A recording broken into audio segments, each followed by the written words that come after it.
player combination, both in 1v1s and in teams. But this tournament, they have stepped up even further, and now they've been dominating the tournament. LucifroN secured his spot in the top 4. Wam yet to find himself a place there. He's gonna have to get through LucifroN to accomplish that, though. All right, seems like we are getting into our match. Take it away, Lida. Spawning it on the right side, we'll have LucifroN with the yellow Rus, and on the left side it is going to be Wam with the blue HRE. Now this is going to be a little difficult for us to cast because you may notice that Vodka forgot to change the game's language from Italian to English, so it is going to be the Sacro Romano Imperio. Yep. Russiani. I mean, they've reached party pop caps. You know, we can understand those mechanics, right? That'll be good enough. We'll get a. It's like an extra layer of difficulty for us. We're off civing in our own way, off languaging, right? Part of the challenge. We once had an instance where we had the observer forgot to switch language from German. That was actually even more immersive because we had an HRE mirror, I think, and we just had all the pop-ups pop up in German. Italian, it's a little bit more difficult to get immersion with, simply because you don't have an Italian civ to work with. Well, yet, as some would say. But we have started off and already some dedication set on the water side. Already fishing, getting some. I guess that answer is set. Both players are dedicating themselves to it. Yeah, this pond only has shore fish in there. There is no deep fish. But one of the more notable recent balance changes was that shorefish now gives a higher getter rate for fishing ships than what it used to give. It's still weaker than deep fish, but it's not as big of a discrepancy as it used to be. So shore fishing with the fishing ships is more relevant than what it used to be on this map as well. So otherwise, seems like a bit of distance mining for a moment, but here we are, setting up on the gold for Wam, and just really taking it easy. With the fact that both players are fishing, there's not really much of a reason to get more offensive, so this early game could just be a more, I guess, relaxed start. Yeah, so one of the things that we often see from HRE here is a Dark Age barracks to try and contest the opponent's docks, which is a little wacky, but it often works out pretty well, especially because you do have a powerful eco at the beginning with the HRE. So you can squeeze that in, and you can contest the water. That's not going to be the case over here. What's more appealing, though, is the Kremlin coming in from LucifroN, and that opens up the opportunity to make militias, and I was thinking about this option for him as the #1 way to contest the water.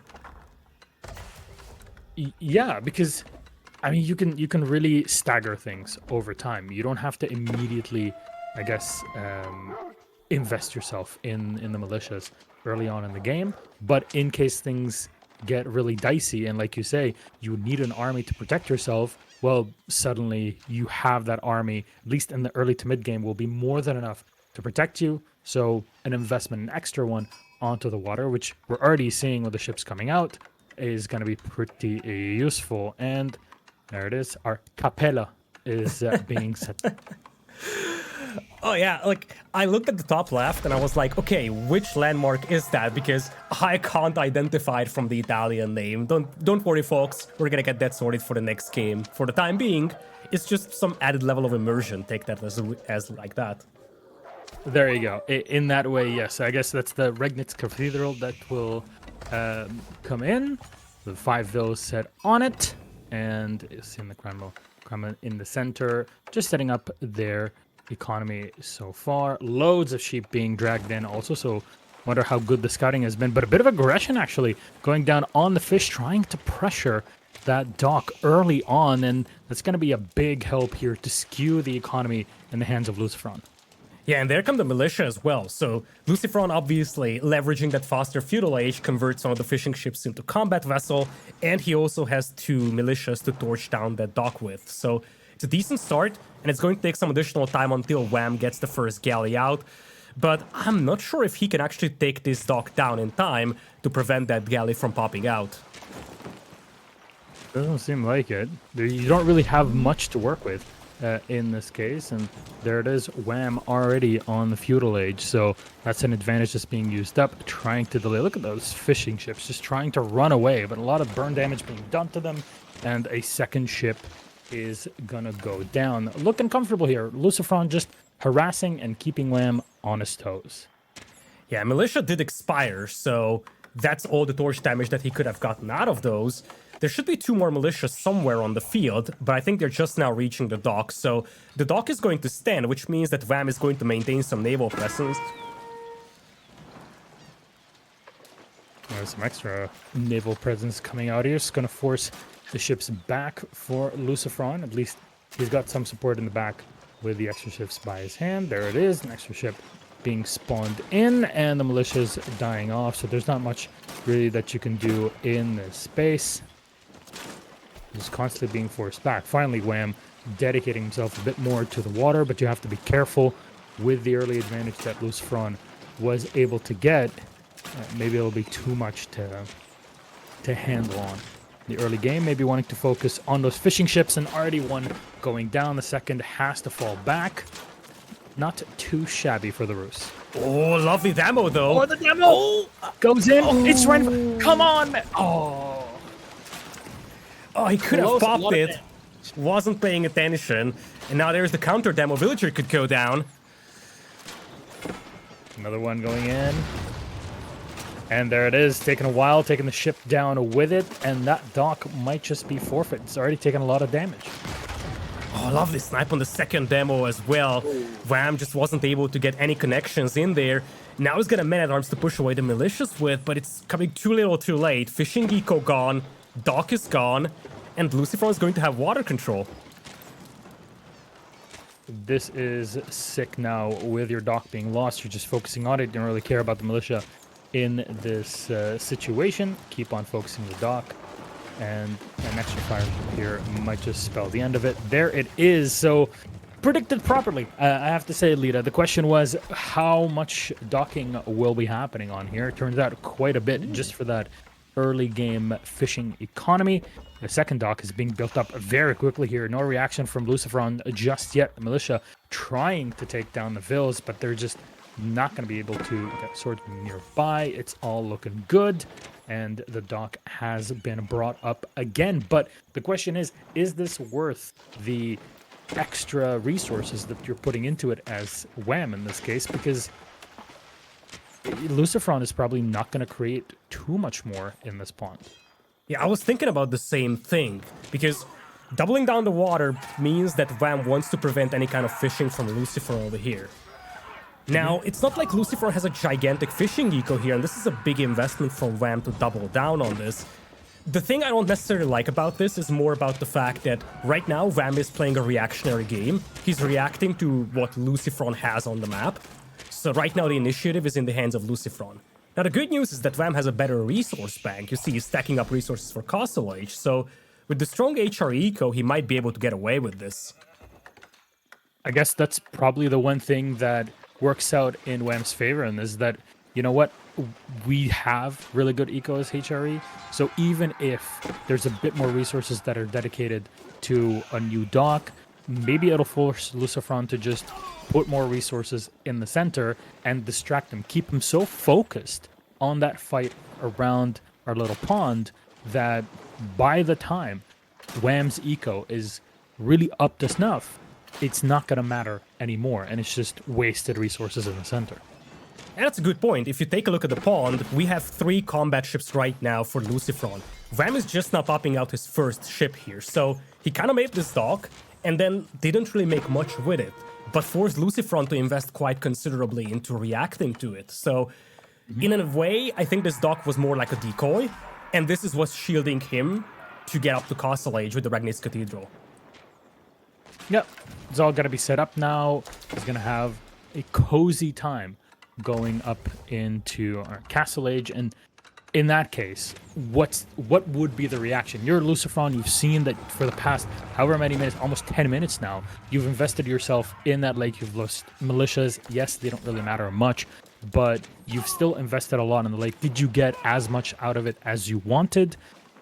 Was it worth that delay in aging up? It's hard to say, because now he's got a functional fishing eco, so this is really just now going to start kicking in. But it's coming a little too late to my taste.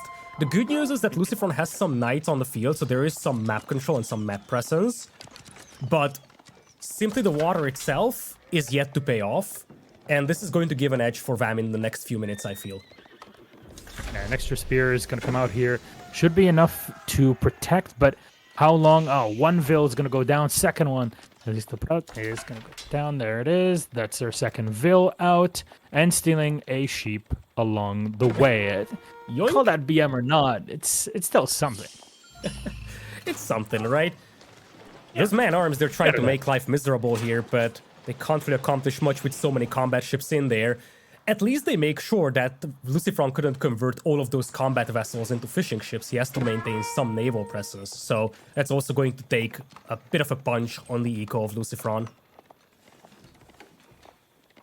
And it's going to be helpful to at least keep an eye on what Wam is doing. Like LucifroN, like we were talking about before, LucifroN is vested a lot on the water. Okay, at least in the meantime, he still has some, I guess, fast presence in some cavalry where he can run around and see, okay, he advanced earlier than I did. I at least need to see what he's up to before really I end up reacting to it. But that goes back to the original point, is that LucifroN is being more reactive than proactive, aside from the knights that are coming in again for another raiding party. Yeah, these knights have to accomplish something over here, because LucifroN is still in Feudal Age, and his opponent is starting to stack up on the relics. This raid is pretty nice over here. 2 villagers getting yoinked, and Vam doesn't really have the tools to deal with these. He only has a handful of spearmen, but they're not here. Yeah, this is going to hurt a lot. Another Vil is going to go down. Very well done here by LucifroN. So, hey, you want to account for the numbers? How is it when you lose a few ships early in the game versus quite a few villagers at this point? Wolo is going to come out. Is it going to be enough? No, that's a probably doubt. And the knights are doing plenty of work. Another conversion attempt with the relic in hand. And this one might... No, just at the last second. Saved by the bell. LucifroN doing a lot of damage, killing a couple prelates, dropping the relic multiple times. The infantry pretty much cleared off. This is some pretty substantial map presence now for LucifroN, on top of the dock being taken down again. Yeah, this is just classic LucifroN we are seeing over here. Excellent knight control, and he's really making Wam's life a nightmare here. Looking at Wam, I would have expected him to go for a couple of knights when he reaches Castle Age, so he can keep track of the knights coming from LucifroN, because that's the main struggle for him. He is trying to keep track of these with spearmen, but he has lost multiple villagers, 2 prelates, and he's about to lose another one potentially over here. And the crazy thing is that LucifroN is accomplishing this without a scout. His vision is very limited on those knights, yet he still finds great value for them. Oh, he's so very well done. There's already a wolf there. Might have been more than enough to clear it out, but you get the extra kill, drop it off again. Very well done. There's the militia that are helping drive the spearmen away in support of the knights, tanking the damage when needed. So very good use of that Kremlin that was set down way early on, 10 minutes ago. It was the perfect reaction. And like you were talking about, saving resources and allowing you to invest more on the water side. Well, there was another layer we weren't seeing until a few minutes ago, which is the added layer of cav and knights that continue to raid and coming in more and more, going for that wood line. That's a lot of damage. That is incredible for LucifroN. Yes, losing a knight, but keeping your opponent on your toes. This is a proactive LucifroN.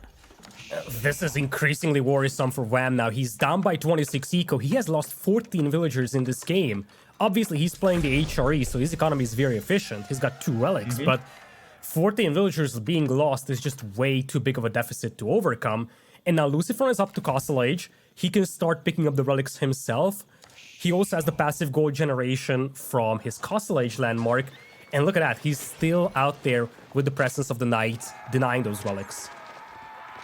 Now those hunting grounds that we've seen on the center left side have not been scouted out yet by LucifroN, but he's starting to mass up here bit by bit. Yes, you have to move as a complete unit with the spearmen, but you're still losing prelates as you go.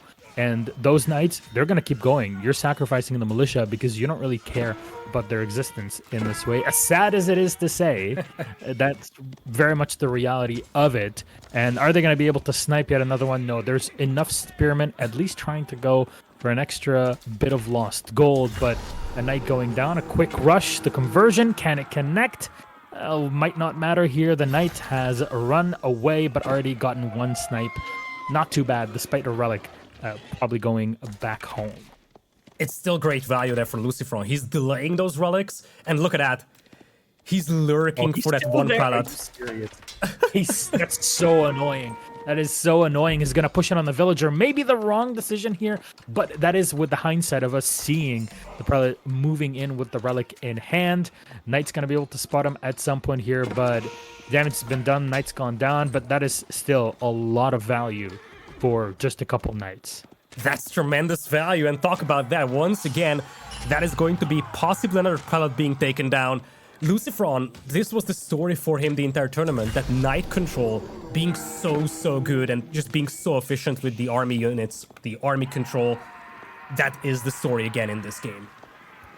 Now, one thing I want to ask you though here, Lida, is that Lucifron has been doing great at just picking off units one by one, high value target, but at some point that HRE eco is gonna be too much for you to handle with just raids. Where do you go from here? Where do you build up to? I think you could start thinking about horse archers over here, given the fact that Wam is still playing with just spearmen, so even just about 8 horse archers could devastate everything that Wam has. But I don't think that Lucifron has to worry that much, because he's got map control, he's also ready to start picking up relics, possibly secure some sacred sites, and I think that he has managed to do enough damage to the HRE eco, such that he doesn't need to worry that much about it. Well, we'll see if that's going to be enough now. The knights are going to continue to raid. There's some archers behind. They're going to help pick off the spearmen. The most dangerous job in the HRE is currently being a prelate, but it might just turn to the spearmen in just a minute. Knights are just going to keep on the chase, running around trying to take down any high-value targets they might find, but they're getting low in the meantime. Map control taken up by the archers, sniping off as many villagers as they can. 3 going down here on their own, and the militias are also rallying. They're just going to delay the spearmen, allowing the archers to do even more work, sniping on more and more villagers. I don't care how good your eco is, it's not going to be enough to clear it out, and there it is. Very well done by Lucifron. We're talking about completing parts of the map and how you can use it to your advantage, the water eco, etc., etc. Turns out, when you're at this high level of competition, it doesn't really matter because you can just outskill if need be.